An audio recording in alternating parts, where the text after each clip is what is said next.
नृसिंहकवचं वक्षे प्रह्लादेनोदितं पुरा सर्वारक्षाकरं पुण्यं सर्वोपद्रवनाशनम् सर्वसम्पत्करं चैव स्वर्गमोक्षप्रदायकं ध्यात्वा नृसिंहं देवेशं हेमसिंहासनस्थितम् विव्रतास्यं त्रिनयनं शरदिन्दुसुमप्रभं लक्ष्म्यालिङ्गितवामाङ्गं विभूतिभिरुपाश्रितं चतुर्भुजं कोमलाङ्गं स्वर्णकुण्डलाशोभितं सरोजशोभितोरस्कं रत्नकेयूरमुद्रितं तप्तकाञ्चन सङ्काशं पीतनिर्मलवाससम् इन्द्रादिसुरमौलिस्थ स्फुरन्माणिक्यदीप्तिभिः विराजिता पदद्वन्द्वं शङ्खचक्रादिहेतिभिः गरुत्मता सविनयं स्तूयमानं मुदान्वितं स्वहृत्कमलसंवासं कृत्वा तु कवचं पठे नृसिंहो मे शिरः पातु लोकरक्षात्मसम्भव सर्वगोपीस्तम्भवासः फालं मे रक्षतु ध्वनिं नृसिंहो मे दृशौ पातु सोमसूर्याग्निलोचनः स्मृतिं मे पातु नृहारिर्मुनिवर्यस्तुति प्रियः नासां मे सिंहानासस्तु मुखं लक्ष्मीमुखप्रियः सर्वविद्याधिपः पातु नृसिंहो रसनां मम वक्त्रं पात्विन्दुवदनः सदा प्रह्लादवन्दितः नृसिंहः पातु मे कण्ठं स्कन्धौ भूभरणान्तकृत्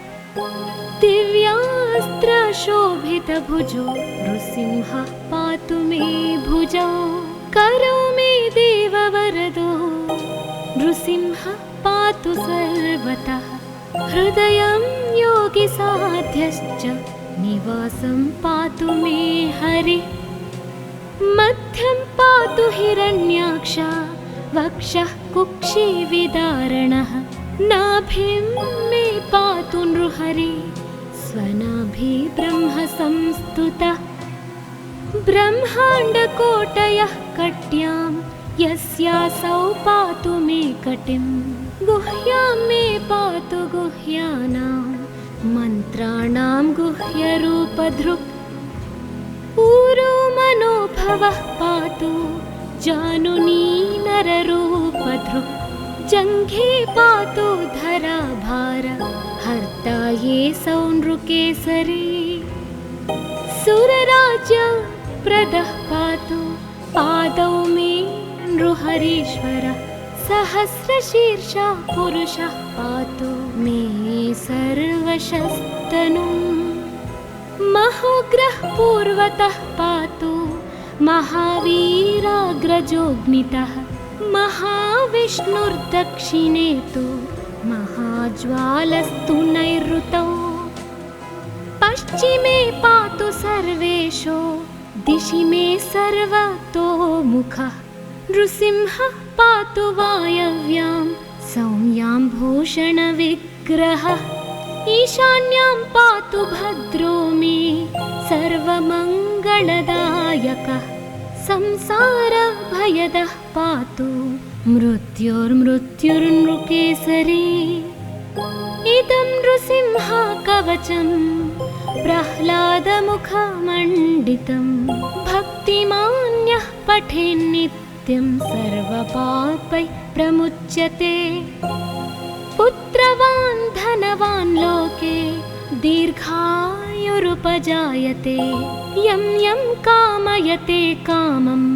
तं तं प्राप्नोत्यसंशयम् सर्वत्र जयमाप्नोति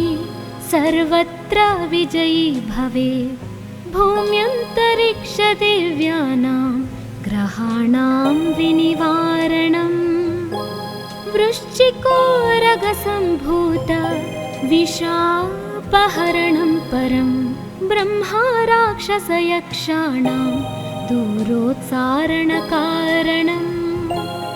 भूर्जे वा तालपत्रे वा कवचं लिखितं शुभं करमूले धृतं येन सिद्धेयुः कर्मसिद्धयः देवासुरमनुष्येषु स्वमेवाजयं लभेत् एकसन्ध्यं त्रिसन्ध्यं वा यः पठेन्नियतो नरः सर्वमङ्गलमाङ्गल्यं भुक्तिं मुक्तिं च विन्दति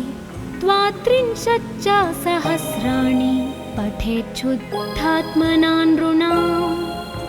कवचस्यास्य मन्त्रस्य मन्त्रसिद्धिः प्रजायते अनेन मन्त्रराजेन कृत्वा भस्माभिमन्त्रणम् तिलकं विन्यसेद्यस्तु तस्याग्रह भयं हरे त्रिवारं जपमानस्तु दत्तं वार्यभिमन्त्र्य च प्राशयेत्यो नरो मन्त्रं नृसिंहध्यानमाचरेत् तस्य रोगाः प्रणश्यन्ति ये च स्युः कुक्षिसम्भवाः किमत्र बहुलोकैना नृसिंहसदृशो भवेत् मनसा चिन्तितं यत्तु स तच्चाप्नोत्य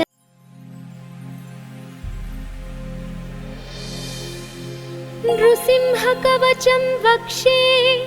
प्रह्लादेनोदितं पुरा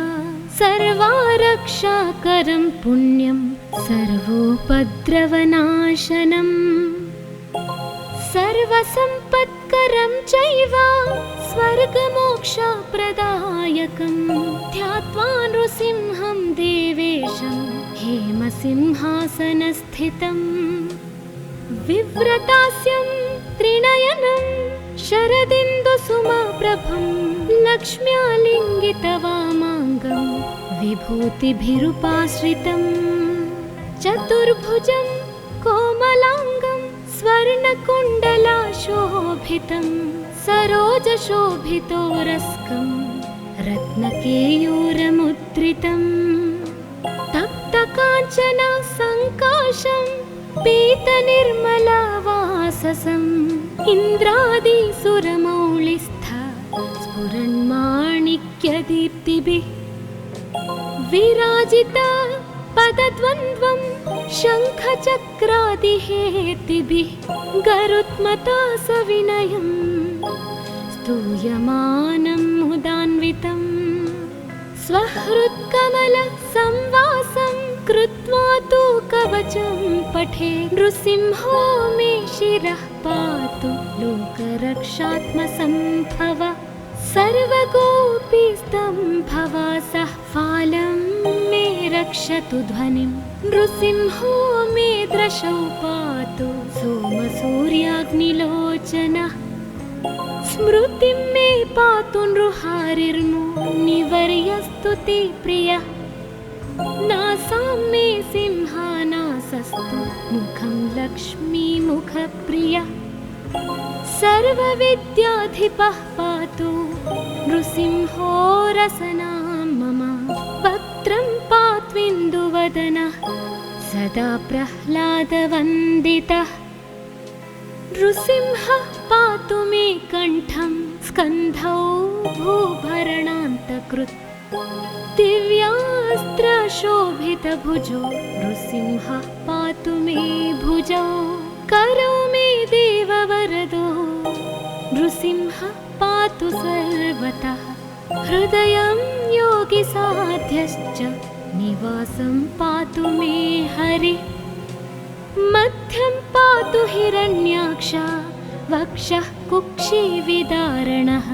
नाभिं मे पातु नृहरि स्वनाभि ब्रह्म संस्तुतः ब्रह्माण्डकोटयः कट्यां यस्यासौ पातु मे कटिं गुह्यां मे पातु गुह्यानां मन्त्राणां गुह्यरूपधृक् ऊरो मनोभवः पातु जानुनी नररूपधृक् जङ्घे पातु धराभार हर्ता ये सौनृकेसरी सुरराज्य प्रदः पातु पादौ मे नृहरीश्वरः सहस्रशीर्षा पुरुषः पातु मे सर्वशस्तनुम्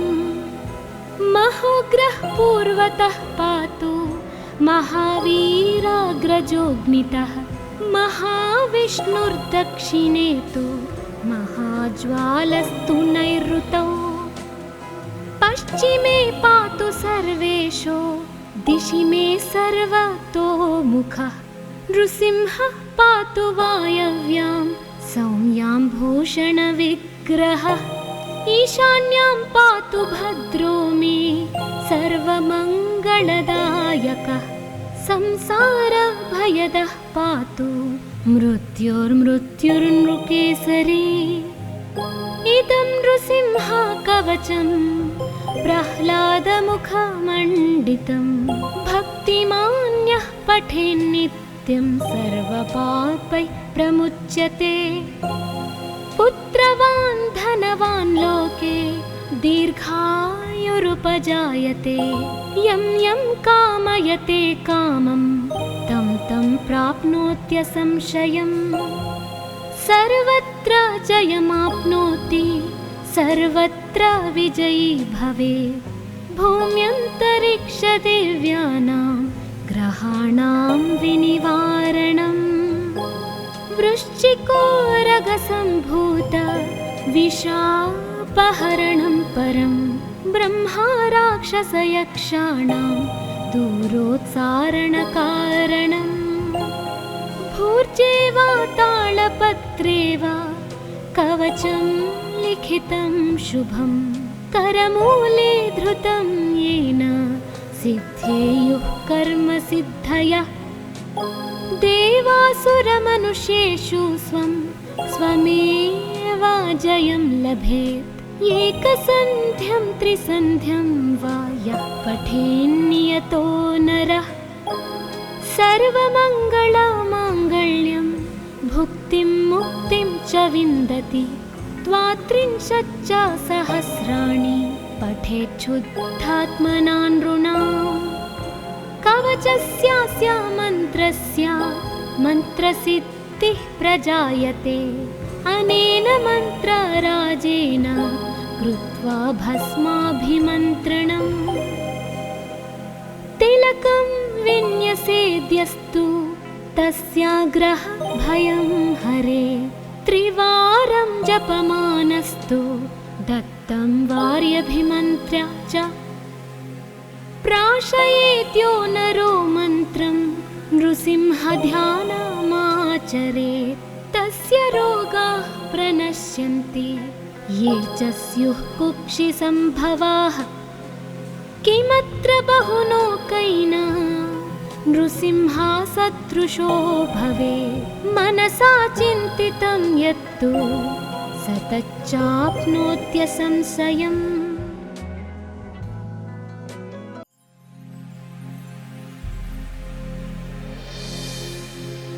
नृसिंहकवचं वक्षे प्रह्लादेनोदितं पुरा सर्वारक्षाकरं पुण्यं सर्वोपद्रवनाशनम् सर्वसम्पत्करं चैव स्वर्गमोक्षप्रदायकं ध्यात्वा नृसिंहं देवेशं हेमसिंहासनस्थितम् विव्रतास्यं त्रिनयनं शरदिन्दुसुमप्रभं लक्ष्म्यालिङ्गितवामाङ्गं विभूतिभिरुपाश्रितं चतुर्भुजं कोमलाङ्गं स्वर्णकुण्डलाशोभितं सरोजशोभितोरस्कं रत्नकेयूरमुद्रितं तप्तकाञ्चना सङ्काशं पीतनिर्मलवाससम् इन्द्रादिसुरमौलिस्थ स्फुरन्माणिक्यदीप्तिभिः विराजिता पदद्वन्द्वं शङ्खचक्रादिहेतिभिः गरुत्मता सविनयम् स्तूयमानं मुदान्वितं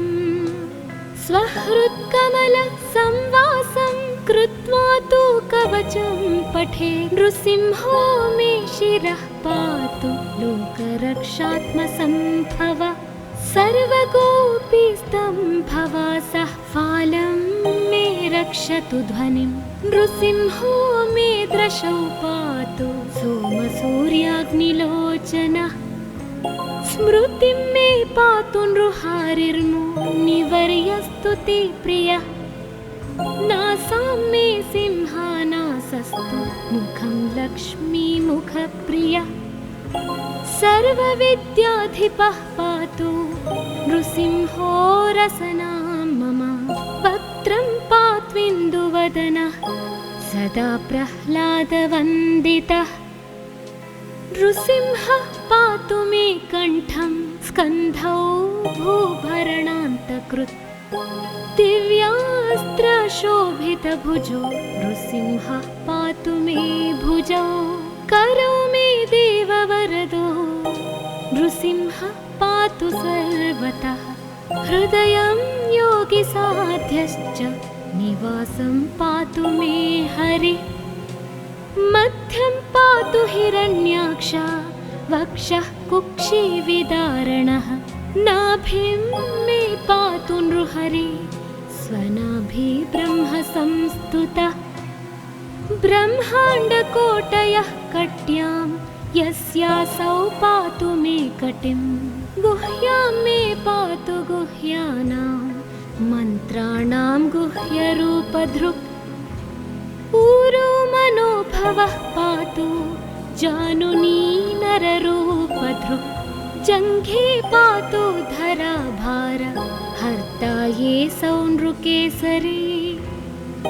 सुरराज्य प्रदः पातु पादौ मे नृहरीश्वरः सहस्रशीर्षा पुरुषः पातु मे सर्वशस्तनुं महोग्रः पूर्वतः पातु महावीराग्रजोऽग्नितः महाविष्णुर्दक्षिणे तु महाज्वालस्तु नैऋतौ पश्चिमे पातु सर्वेशो दिशि मे सर्वतोमुखः नृसिंहः पातु वायव्यां सौम्यां भूषणविग्रहः ईशान्यां पातु भद्रो मे सर्वमङ्गलदायकः संसारभयदः पातु मृत्युर्मृत्युर्नृकेसरी इदं नृसिंह कवचं प्रह्लादमुखमण्डितं भक्तिमान्यः पठेन्नित्यं सर्वपापैः प्रमुच्यते पुत्रवान् धनवान् लोके दीर्घायुरुपजायते यं यं कामयते कामं तं तं प्राप्नोत्यसंशयम्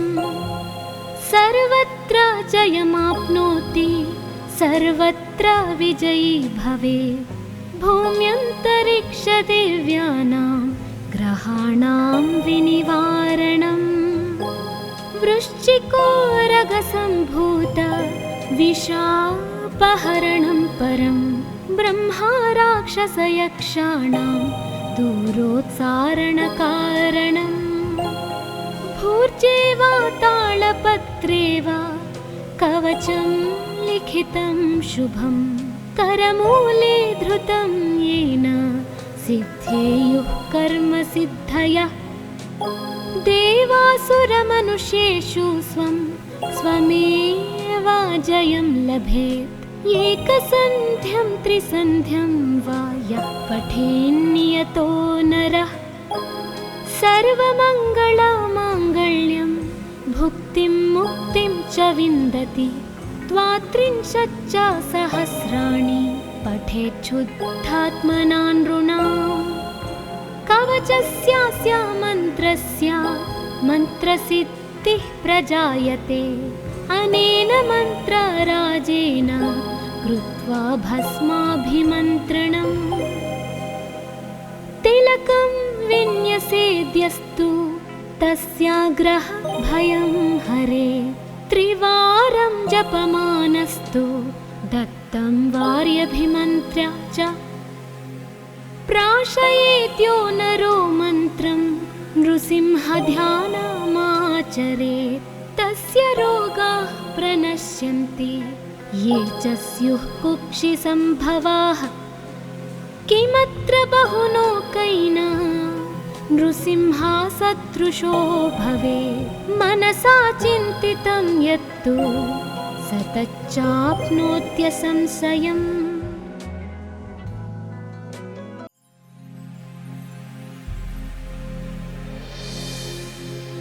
नृसिंहकवचं वक्षे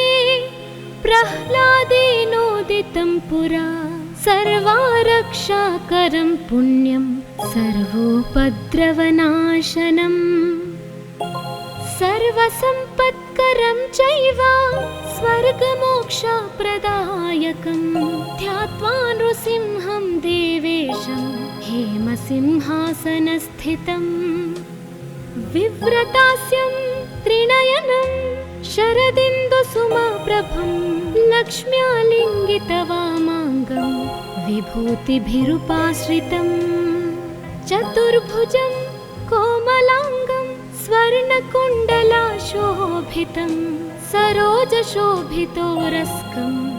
रत्नकेयूरमुद्रितं तप्तकाञ्चन सङ्काशं पीतनिर्मलवाससम् इन्द्रादिसुरमौलिस्थ स्फुरन्माणिक्यदीप्तिभिः विराजिता पदद्वन्द्वं शङ्खचक्रादिहेतिभिः गरुत्मता सविनयं स्तूयमानं मुदान्वितं स्वहृत्कमलसंवासं कृत्वा तु कवचं पठे नृसिंहो मे शिरः पातु लोकरक्षात्मसम्भव सर्वगोपीस्तम्भवासः फालं मे रक्षतु ध्वनिं नृसिंहो मे दृशौ पातु सोमसूर्याग्निलोचनः स्मृतिं मे पातु नृहारिर्मुनिवर्यस्तु ते प्रियः नासां मे सिंहानासस्तु मुखं लक्ष्मीमुखप्रियः सर्वविद्याधिपः पातु नृसिंहो रसनां मम वक्त्रं पात्विन्दुवदनः सदा प्रह्लादवन्दितः नृसिंहः पातु मे कण्ठं स्कन्धौ भूभरणान्तकृत् दिव्यास्त्रशोभितभुजो नृसिंहः पातु मे भुजौ करौ मे देववरदो नृसिंहः पातु सर्वतः हृदयं योगिसाध्यश्च निवासं पातु मे हरिः मध्यं पातु हिरण्याक्ष वक्षः कुक्षिविदारणः नाभिं मे पातु नृहरि स्वनाभि ब्रह्म संस्तुतः ब्रह्माण्डकोटयः कट्यां यस्यासौ पातु मे कटिं गुह्यां मे पातु गुह्यानां मन्त्राणां गुह्यरूपधृक् ऊरो मनोभवः पातु जानुनी नररूपधृक् जङ्घे पातु धराभार हर्ता ये सौनृकेसरी सुरराज्य प्रदः पातु पादौ मे नृहरीश्वरः सहस्रशीर्षा पुरुषः पातु मे सर्वशस्तनुम् महोग्रः पूर्वतः पातु महावीराग्रजोऽग्नितः महाविष्णुर्दक्षिणे तु महाज्वालस्तु नैऋतौ पश्चिमे पातु सर्वेषु दिशि मे सर्वतोमुखः नृसिंहः पातु वायव्यां सौम्यां भूषणविग्रहः ईशान्यां पातु भद्रो मे सर्वमङ्गलदायकः संसारभयदः पातु मृत्युर्मृत्युर्नृकेसरी इदं नृसिंहकवचं प्रह्लादमुखमण्डितं भक्तिमान्यः पठेन्नित्यं सर्वपापैः प्रमुच्यते पुत्रवान् धनवान् लोके दीर्घायुरुपजायते यं यं कामयते कामं तं तं प्राप्नोत्यसंशयम् सर्वत्र जयमाप्नोति सर्वत्र विजयी भवेत् भूम्यन्तरिक्षदिव्यानां ग्रहाणां विनिवारणम् वृश्चिकोरगसम्भूत विषापहरणं परं ब्रह्मा राक्षसयक्षाणां दूरोत्सारणकारणम् भूर्जे वा तालपत्रे वा कवचं लिखितं शुभं करमूले धृतं येन सिद्धेयुः कर्मसिद्धयः देवासुरमनुष्येषु स्वमेव जयं लभेत् एकसन्ध्यं त्रिसन्ध्यं वा यः पठेन्नियतो नरः सर्वमङ्गलमाङ्गल्यं भुक्तिं मुक्तिं च विन्दति द्वात्रिंशच्च सहस्राणि पठेच्छुद्धात्मना नृणाम् कवचस्यास्य मन्त्रस्य मन्त्रसिद्धिः प्रजायते अनेन मन्त्रराजेन कृत्वा भस्माभिमन्त्रणम् तिलकं विन्यसेद्यस्तु तस्याग्रहभयं हरे त्रिवारं जपमानस्तु दत्तं वार्यभिमन्त्र्य च प्राशयेद्यो नरो मन्त्रं नृसिंहध्यानमाचरेत् तस्य रोगाः प्रणश्यन्ति ये च स्युः कुक्षिसम्भवाः किमत्र बहुलोकैना नृसिंहसदृशो भवेत् मनसा चिन्तितं यत्तु स तच्चाप्नोत्यसंशयम्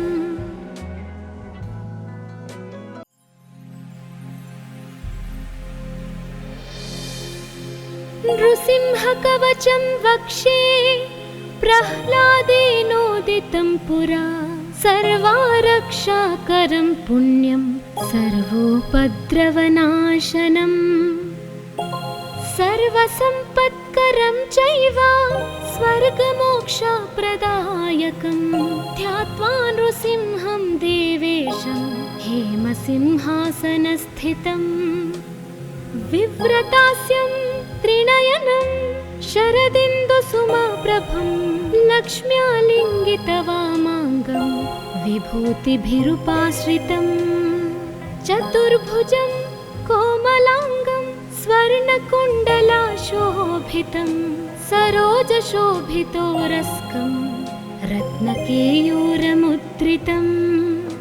तप्तकाञ्चना सङ्काशं पीतनिर्मलवाससम् इन्द्रादिसुरमौलिस्थ स्फुरन्माणिक्यदीप्तिभिः विराजिता पदद्वन्द्वं शङ्खचक्रादिहेतिभिः गरुत्मता सविनयं स्तूयमानं मुदान्वितं स्वहृत्कमलसंवासं कृत्वा तु कवचं पठे नृसिंहो मे शिरः पातु लोकरक्षात्मसम्भव सर्वगोपीस्तम्भवासः फालं मे रक्षतु ध्वनिं नृसिंहो मे दृशौ पातु सोमसूर्याग्निलोचनः स्मृतिं मे पातु नृहारिर्मुनिवर्यस्तुतिप्रियः नासां मे सिंहानासस्तु मुखं लक्ष्मीमुखप्रियः सर्वविद्याधिपः पातु नृसिंहो रसनां मम वक्त्रं पात्विन्दुवदनः सदा प्रह्लादवन्दितः नृसिंहः पातु मे कण्ठं स्कन्धौ भूभरणान्तकृत् दिव्यास्त्रशोभितभुजो नृसिंहः पातु मे भुजौ करौ मे देववरदो नृसिंहः पातु सर्वतः हृदयं योगिसाध्यश्च निवासं पातु मे हरिः मध्यं पातु हिरण्याक्ष वक्षः कुक्षिविदारणः नाभिं मे पातु नृहरि स्वनाभि ब्रह्म संस्तुतः ब्रह्माण्डकोटयः कट्यां यस्यासौ पातु मे कटिं गुह्यां मे पातु गुह्यानां मन्त्राणां गुह्यरूपधृक् ऊरो मनोभवः पातु जानुनी नररूपधृक् जङ्घे पातु धराभार हर्ता ये सौनृकेसरी सुरराज्य प्रदः पातु पादौ मे नृहरीश्वरः सहस्रशीर्षा पुरुषः पातु मे सर्वशस्तनुम् महोग्रः पूर्वतः पातु महावीराग्रजोऽग्नितः महाविष्णुर्दक्षिणे तु महाज्वालस्तु नैऋतौ पश्चिमे पातु सर्वेशो दिशि मे सर्वतोमुखः नृसिंहः पातु वायव्यां सौम्यां भूषणविग्रहः ईशान्यां पातु भद्रो मे सर्वमङ्गलदायकः संसारभयदः पातु मृत्युर्मृत्युर्नृकेसरी इदं नृसिंहकवचं प्रह्लादमुखमण्डितं भक्तिमान्यः पठेन्नित्यं सर्वपापैः प्रमुच्यते पुत्रवान् धनवान् लोके दीर्घायुरुपजायते यं यं कामयते कामं तं तं प्राप्नोत्यसंशयम् सर्वत्र जयमाप्नोति सर्वत्र विजयी भवेत् भूम्यन्तरिक्षदिव्यानां ग्रहाणां विनिवारणम् वृश्चिकोरगसम्भूत विषापहरणं परं ब्रह्मा राक्षसयक्षाणां दूरोत्सारणकारणम् भूर्जे वा तालपत्रे वा कवचं लिखितं शुभं करमूले धृतं येन सिद्धेयुः कर्मसिद्धयः देवासुरमनुष्येषु स्वमेव जयं लभेत् एकसन्ध्यं त्रिसन्ध्यं वा यः पठेन्नियतो नरः सर्वमङ्गलमाङ्गल्यं भुक्तिं मुक्तिं च विन्दति द्वात्रिंशच्च सहस्राणि पठेच्छुद्धात्मना नृणाम् कवचस्यास्य मन्त्रस्य मन्त्रसिद्धिः प्रजायते अनेन मन्त्रराजेन कृत्वा भस्माभिमन्त्रणम् तिलकं विन्यसेद्यस्तु तस्याग्रह भयं हरे त्रिवारं जपमानस्तु दत्तं वार्यभिमन्त्र्य च प्राशयेत्यो नरो मन्त्रं नृसिंहध्यानमाचरेत् तस्य रोगाः प्रणश्यन्ति ये च स्युः कुक्षिसम्भवाः किमत्र बहुलोकैना नृसिंहसदृशो भवेत् मनसा चिन्तितं यत्तु स तच्चाप्नोत्यसंशयम्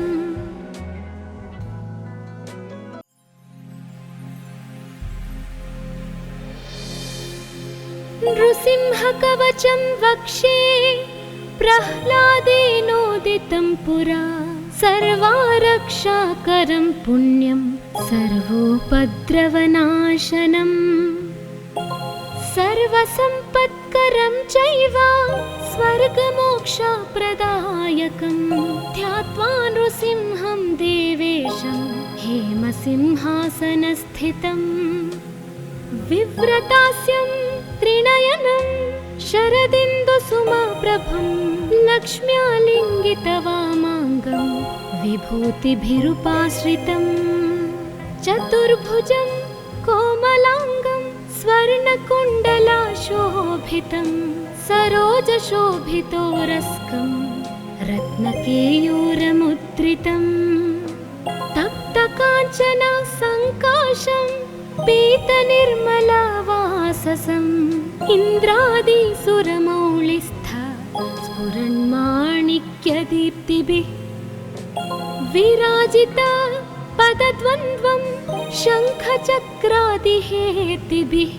गरुत्मता सविनयं स्तूयमानं मुदान्वितं स्वहृत्कमलसंवासं कृत्वा तु कवचं पठे नृसिंहो मे शिरः पातु लोकरक्षात्मसम्भव सर्वगोपीस्तम्भवासः फालं मे रक्षतु ध्वनिं नृसिंहो मे दृशौ पातु सोमसूर्याग्निलोचनः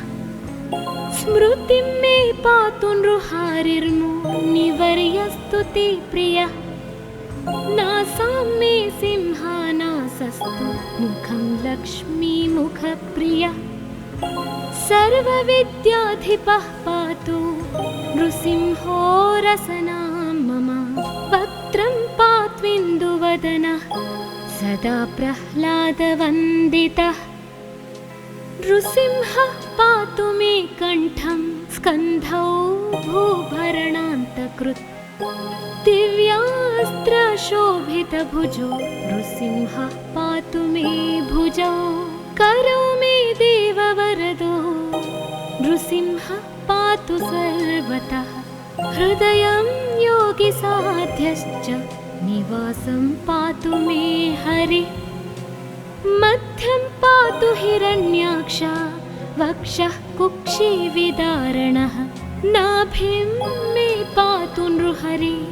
स्वनाभि ब्रह्म संस्तुतः ब्रह्माण्डकोटयः कट्यां यस्यासौ पातु मे कटिं गुह्यां मे पातु गुह्यानां मन्त्राणां गुह्यरूपधृक्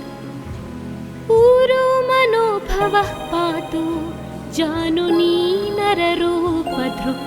जङ्घे पातु धराभार हर्ता ये सौ नृकेसरी सुरराज्य प्रदः पातु पादौ मे नृहरीश्वरः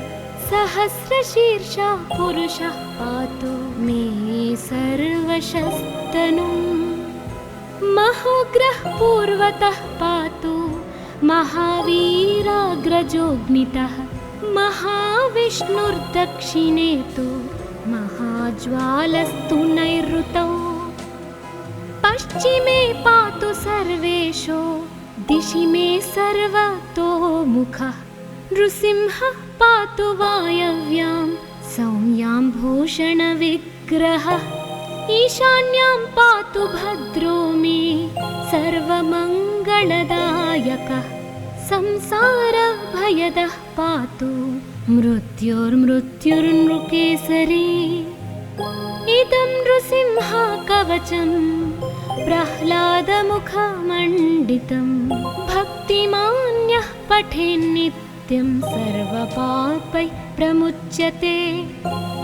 पुत्रवान् धनवान् लोके दीर्घायुरुपजायते यं यं कामयते कामं तं तं प्राप्नोत्यसंशयम्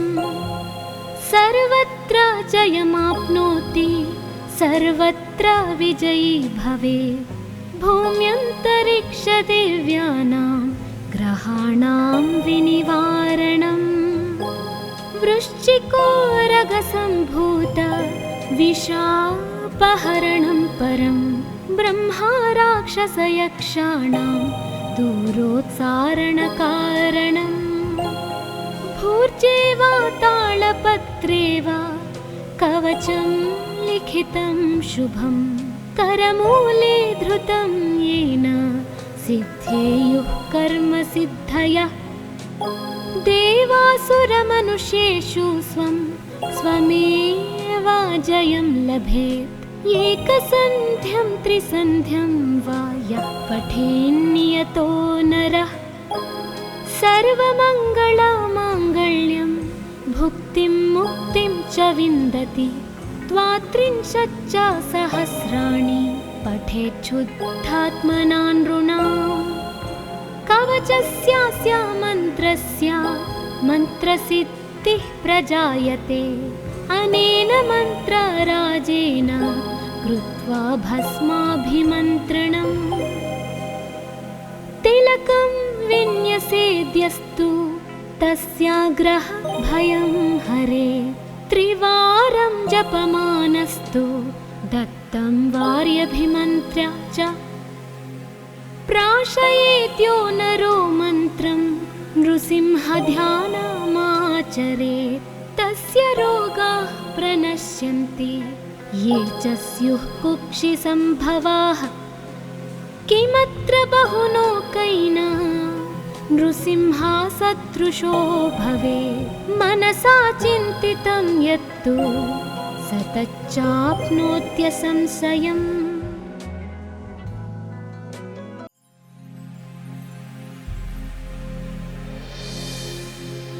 नृसिंहकवचं वक्षे प्रह्लादेनोदितं पुरा सर्वारक्षाकरं पुण्यं सर्वोपद्रवनाशनम् सर्वसम्पत्करं चैव स्वर्गमोक्षप्रदायकं ध्यात्वा नृसिंहं देवेशं हेमसिंहासनस्थितम् विव्रतास्यं त्रिनयनं शरदिन्दुसुमप्रभं लक्ष्म्यालिङ्गितवामाङ्गं विभूतिभिरुपाश्रितं चतुर्भुजं कोमलाङ्गं स्वर्णकुण्डलाशोभितं सरोजशोभितोरस्कं रत्नकेयूरमुद्रितं तप्तकाञ्चना सङ्काशं पीतनिर्मलवाससम् इन्द्रादिसुरमौलिस्थ स्फुरन्माणिक्यदीप्तिभिः विराजिता पदद्वन्द्वं शङ्खचक्रादिहेतिभिः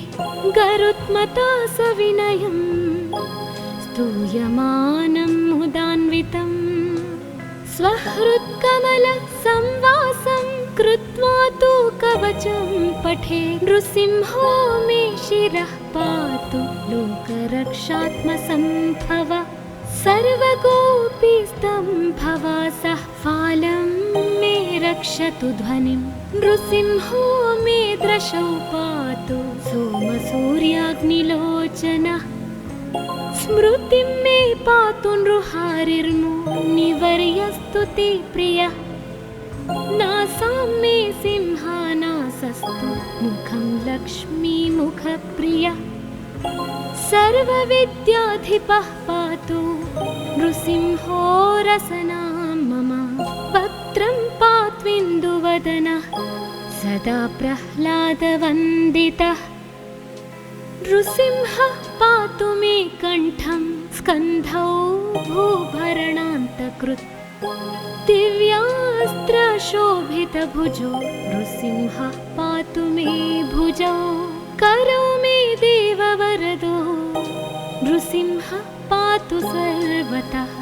हृदयं योगिसाध्यश्च निवासं पातु मे हरिः मध्यं पातु हिरण्याक्ष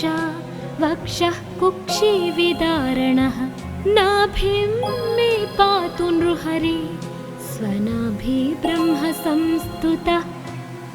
ब्रह्माण्डकोटयः कट्यां यस्यासौ पातु मे कटिं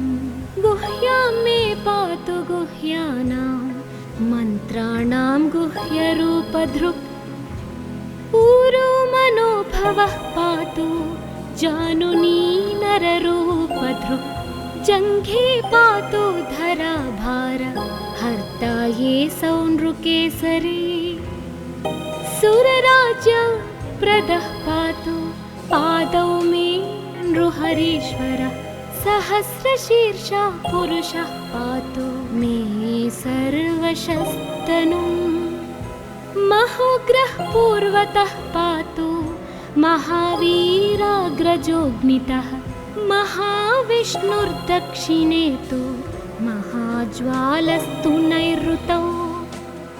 पश्चिमे पातु सर्वेषु दिशि मे सर्वतोमुखः नृसिंहः पातु वायव्यां सौम्यां भूषणविग्रहः ईशान्यां पातु भद्रो मे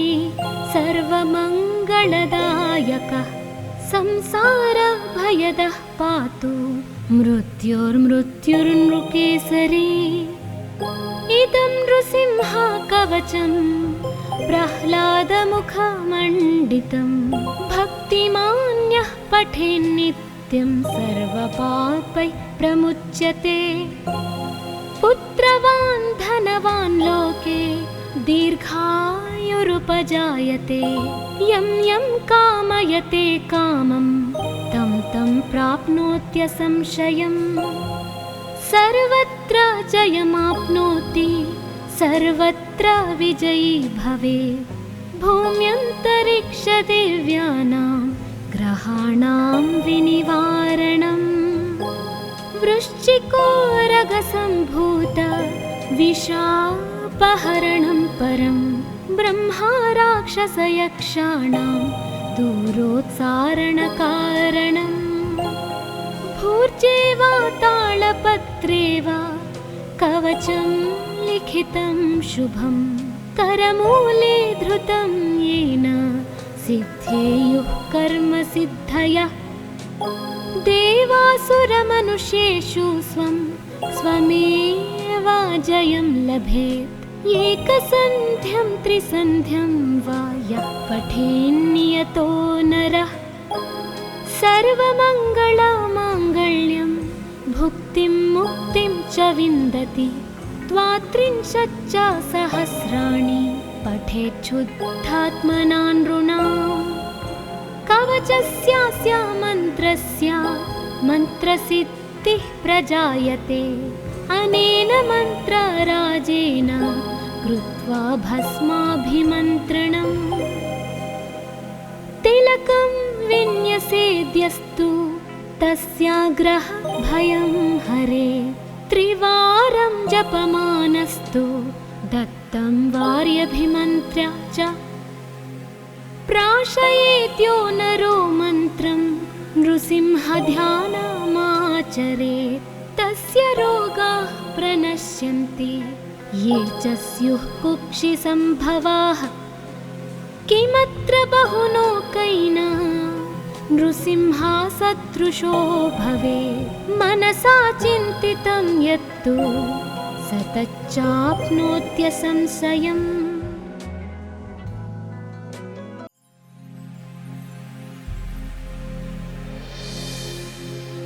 नृसिंहकवचं वक्षे प्रह्लादेनोदितं पुरा सर्वारक्षाकरं पुण्यं सर्वोपद्रवनाशनम् सर्वसम्पत्करं चैव स्वर्गमोक्षप्रदायकं ध्यात्वा नृसिंहं देवेशं हेमसिंहासनस्थितम् विव्रतास्यं त्रिनयनं शरदिन्दुसुमप्रभं लक्ष्म्यालिङ्गितवामाङ्गं विभूतिभिरुपाश्रितं चतुर्भुजं कोमलाङ्गं स्वर्णकुण्डलाशोभितं सरोजशोभितोरस्कं रत्नकेयूरमुद्रितं तप्तकाञ्चना सङ्काशं पीतनिर्मलवाससम् इन्द्रादिसुरमौलिस्थ स्फुरन्माणिक्यदीप्तिभिः विराजिता पदद्वन्द्वं शङ्खचक्रादिहेतिभिः गरुत्मता सविनयम् स्तूयमानं मुदान्वितं स्वहृत्कमलसंवासं कृत्वा तु कवचं पठे नृसिंहो मे शिरः पातु लोकरक्षात्मसम्भव सर्वगोपीस्तम्भवासः फालं मे रक्षतु ध्वनिं नृसिंहो मे दृशौ पातु सोमसूर्याग्निलोचनः स्मृतिं मे पातु नृहारिर्मुनिवर्यस्तु ते प्रियः नासां मे सिंहानासस्तु मुखं लक्ष्मीमुखप्रियः सर्वविद्याधिपः पातु नृसिंहो रसनां मम वक्त्रं पात्विन्दुवदनः सदा प्रह्लादवन्दितः नृसिंहः पातु मे कण्ठं स्कन्धौ भूभरणान्तकृत् दिव्यास्त्रशोभितभुजो नृसिंहः पातु मे भुजौ करौ मे देववरदो नृसिंहः पातु सर्वतः हृदयं योगिसाध्यश्च निवासं पातु मे हरिः मध्यं पातु हिरण्याक्ष वक्षः कुक्षिविदारणः नाभिं मे पातु नृहरि स्वनाभि ब्रह्म संस्तुतः ब्रह्माण्डकोटयः कट्यां यस्यासौ पातु मे कटिं गुह्यां मे पातु गुह्यानां मन्त्राणां गुह्यरूपधृक् ऊरो मनोभवः पातु जानुनी नररूपधृक् जङ्घे पातु धराभार हर्ता ये सौ नृकेसरी सुरराज्य प्रदः पातु पादौ मे नृहरीश्वरः सहस्रशीर्षः पुरुषः पातु मे सर्वशस्तनुं महोग्रः पूर्वतः पातु महावीराग्रजोऽग्नितः महाविष्णुर्दक्षिणे तु महाज्वालस्तु नैऋतौ पश्चिमे पातु सर्वेषु दिशि मे सर्वतोमुखः नृसिंहः पातु वायव्यां सौम्यां भूषणविग्रहः ईशान्यां पातु भद्रो मे